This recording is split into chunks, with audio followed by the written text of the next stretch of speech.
Aikari aitura ria Junction mwena wa Ololuga na Rock ya Rugongo marokeirwo nĩ cia kimako aingĩ makiaga gwĩtĩkia ndeto cia nginyanirio na umwe wao gwikinyia haria mutino uyu uhanikire niguo gwikira wira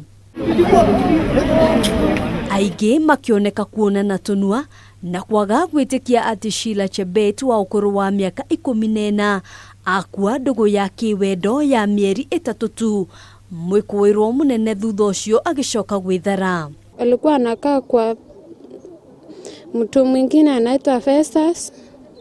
Alikuwa amemchukua kumshikia mtoto ya kwanza. Sasa akamkutana na hiyo rafiki yake.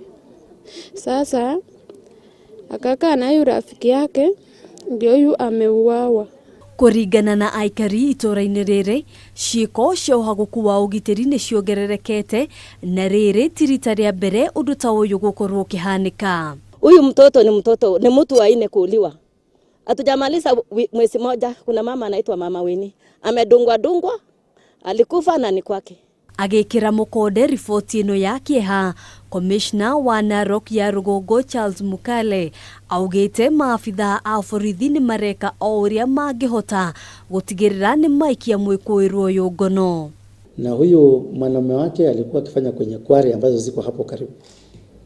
So hatujui hasa madhumuni ya mauaji haya, ijapokuwa tunaeleza kwamba walikuwa wamezozana karibu mchana wote.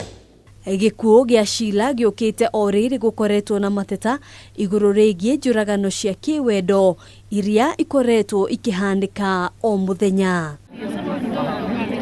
Handũ-inĩ ha Kameme TV, njĩtagwo Ngina wa Wadiro.